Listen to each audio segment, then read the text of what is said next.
In this video, I've got a blockage in my filter system. I'm not 100% sure why, but I've got a little idea. But unfortunately, it looks like I'm going to have to get in the filter system to see if we can find out what's causing it and how to stop it. So let's go. Filter system's this way, isn't it?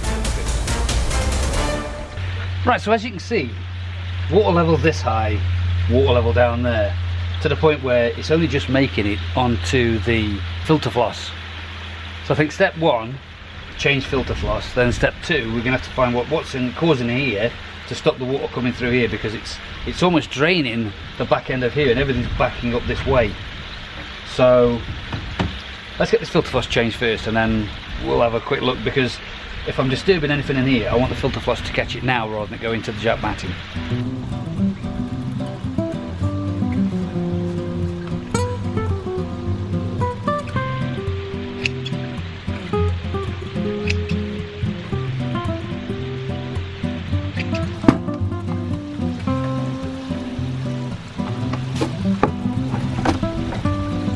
And just before I put this jack matting on, I just sort of take this shot at this angle, because you can see the water level is higher in there than it is in here, and it's right down on almost onto the Japanese matting now.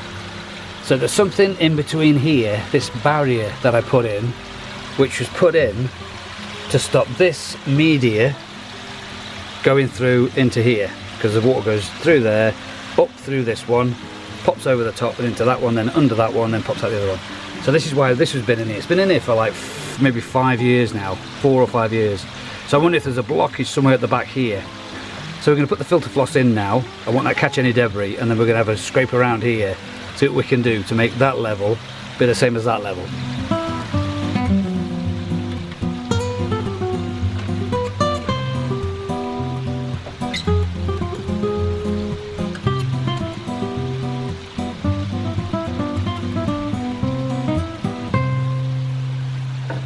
So now this is nice and fresh, we can see what rubbish, if anything, comes out of here, because I'm just looking, see if how close we can get.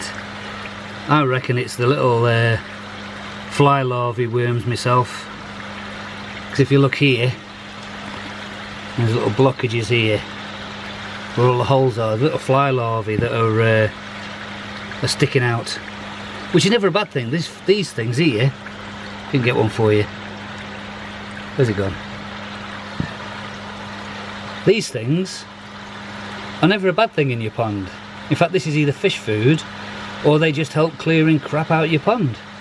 So these are you know, they don't ever try to get rid of these completely. It's just that they're a pain when they start blocking up things in your pond. Like this blocking up my filter system now, which is not a good thing. So let's put him back on there and see what we need to do. So first of all, I'm going to close off the valve and try to empty as much of this, all these bays, into the pond until the pump almost runs dry. Then I'm going to turn it off. Just give me a bit of space here so I can see what I'm doing underneath there.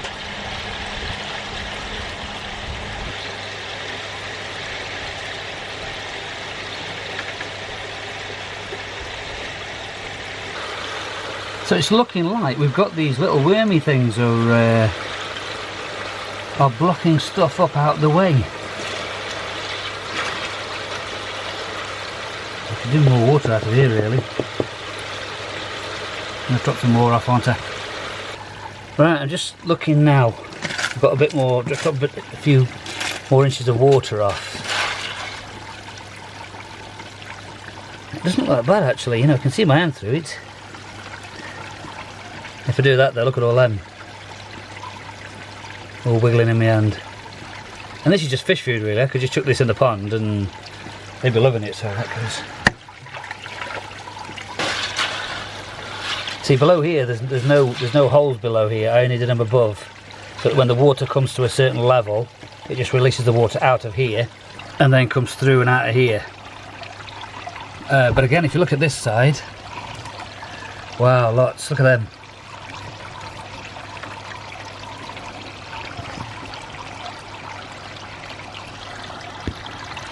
Look at all them there. Yeah, that's probably what's been causing it. I'm going to scrape all them off, feed them to the fish, and there's some more in the back here as well actually. Yeah, I think we'll have to do that, aren't we? Get all these off, because these are impeding the water coming out of here. Right, I managed to get hold of an old container. I had a takeaway last night and we had some chutneys and stuff. So I just washed it out, and I'm going to put the little things, I'm sure it's fly larvae, again if you know better, I don't know, comment below. And I'm going to put them in here so you can see what it is, and I'm going to explain what I believe they are and what they do, all that kind of stuff.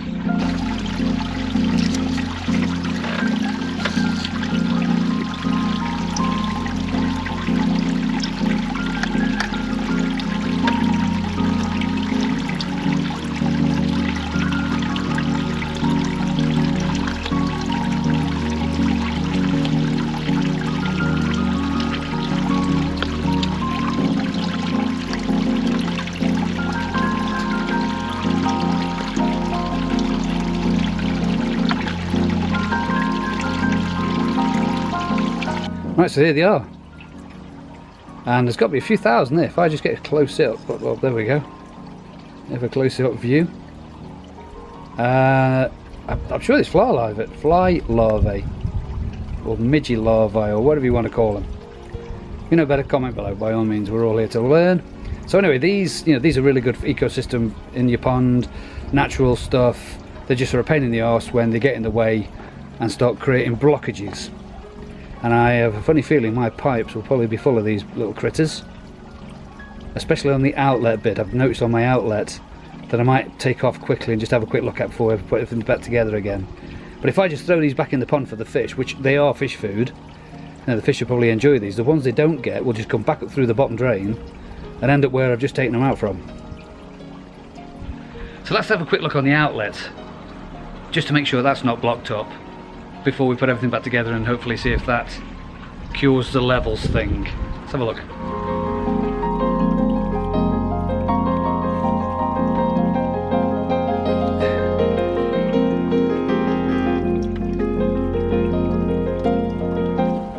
Right, I've just cut off a bit of filter floss so you can actually see these a bit better. You know, they're basically laced in them. If I just give this a quick wipe off,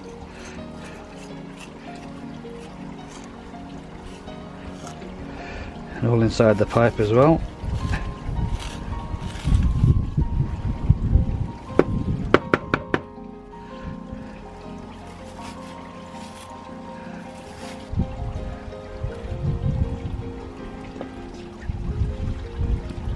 So there you go, loads in here as well, and these will be all over the place. So now clean this out a bit more than it was before it came out. I'm going to put it back on and fire up the system and see if it's worked on that thing. Right, the outlet's back on, now it's all clean-ish. Couldn't get every single one of them things out, they're all crawling over my hands and everywhere. And so we're going to get the pump kick back in, see how much better it is at the moment. Let's go.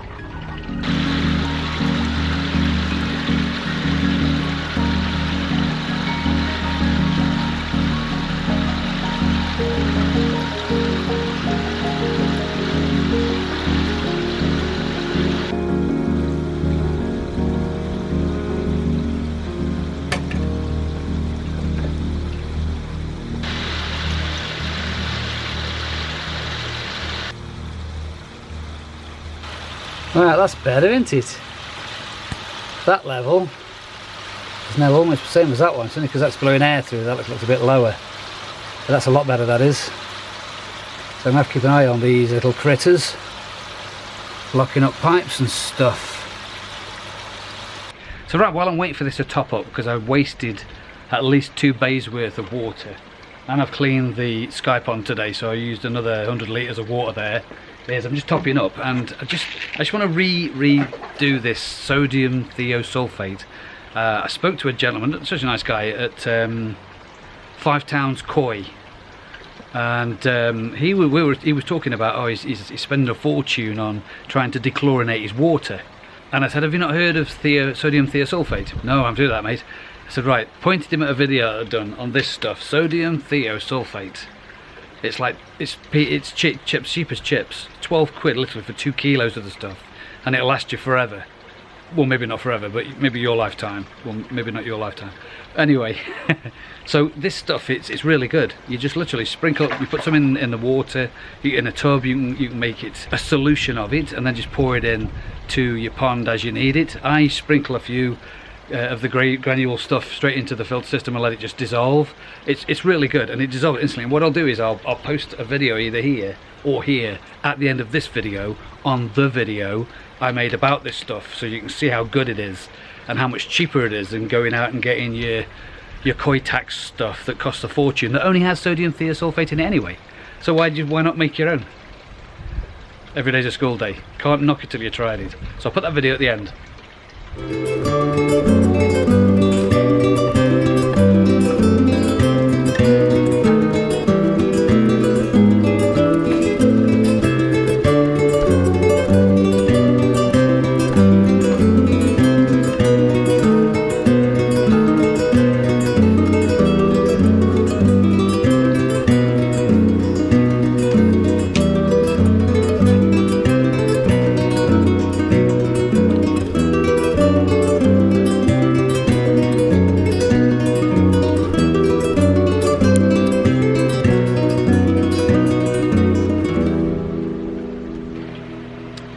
Right, it's been a couple of days since we, well, since I should say, you weren't here, were you? But since I've had a look at that bay and got rid of them little wigglies, and looking good. I think what it was is because where the two parts, the bit that I put in and the side of the filter, in between there was just full of that fly larvae or gnat larvae, or if you know better, please comment below. So I had a look today, and this is how we're looking today. Brilliant. Had to change the filter floss this morning though, because a lot of crap that I picked up while I was moving the filters around, which is good, needs to be out and done. That's what your filters are there for. So yeah, looking pretty good actually now. I'm just happy with that. And I think I have also been made aware of now because of that. I mean, that's the first time that's happened. And I've had those in the filter for, like I said, at least 5 years. I'm trying to go back to the video I created ages ago, I think it was this one, of how I made that separator so I could put the moving media in. And it's not happened since then, so it doesn't take them 5 years to grow, but they have done. So my only concern now is what's sitting in the pipework, because if they've made enough of themselves there, then what's happening in the pipework, which I haven't got to yet. So I don't know yet. How do you deal with them in your ponds? Comment. I'm asking for lots of comments there, aren't I? Comment below. And also something else that I've learned from what I've been doing over the last 48 hours. Those of you that have been moving for a while will remember way back when I first started using FOC, the water conditioner that goes in my pond. And way back then I was led to believe that it reduces the amount of fly larvae in your pipework. It obviously doesn't, because I'm still using FOC in the pond and it hasn't reduced it. In fact, I don't think it's made it worse, because this is the first time it's happened in, I can't remember last time I had to do that to the filters. So yeah, it doesn't. So that point that I made when I was first dealing with FOC many years ago, I've kind of disproved that now, because I continue to use FOC. Unfortunately, you've seen what the issue was the other day, and that's what it is. Feeding up fish at higher temperatures is the perfect way to get growth in your fish. Temperatures over 20 degrees, I think it's something like 22 to 25, something like that anyway, are perfect growing temperatures for your fish. And that's when you will find the better growth. If you've got some growth food, that's the best time to put the growth food in. Easy, tiger. And get your food in to feed your fish. However, I can't overfeed my koi, because when my koi have had enough to eat, they'll stop eating and they go like, that's it, now I'm full now mate, cheers. I know sometimes it feels like they're just never-ending guzzle buckets, but they do. Once they've had enough food, they'll stop. The thing is, you can't stop overfeeding your filter system. So as soon as the more food you put in these guzzlers, the more waste they create, and that's the more waste going into your filters, that's going to at some point increase all the ammonia and then the nitrites. And there was a post on Facebook the other day from David, who you know who you are, mate, who fell into that trap of, right, temperatures are up, I'll bang a load of food in, let's get some growth done on the fish. Cracking idea. But I've got to be careful not to overfeed my filters, because if I overfeed my filters and the nitrite levels start going up, then I'm going to run into some problems. So I've got to kind of feed to what the filters will take and not just what the fish will take, or the amount of food that I want to try to chuck in to try to get maximum growth from the fish. So I took, before I fed this morning, I took a water sample to see what the nitrate levels were like, and that was about 5-10 minutes ago. Just got the results back, and yes, there is nitrite in the pond, because I don't think you can ever have zero nitrite in your pond. A lot of these test kits will tell you when you're down to the bare minimum that you should have in your pond, but your nitrite is continually replenishing itself as your ammonia continually is released from your fish into your filters and creating more nitrite and then into nitrate. So from what I can see on my test this morning, yes, there is a trace of nitrite, but the trace isn't big enough to cause me to have to stop feeding.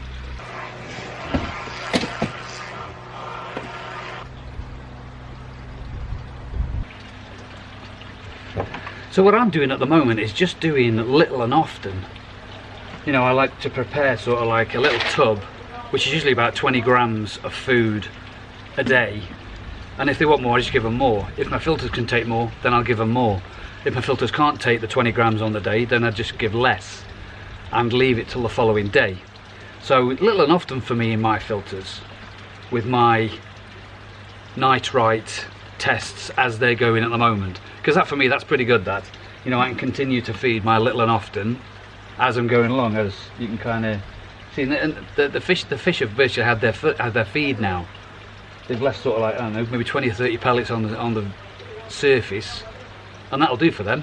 But my fish are grazers. A lot of people say, you know, take it off after 5 minutes. I don't even mind. No, I leave the food on until they've finished it, unless it gets to like night time and I don't let it start rotting. But no, I'll leave mine on for maybe a couple of hours even, and just let them graze on whatever's in there. How are you doing with your ponds over the heaty weather, and how are you doing with your food going in?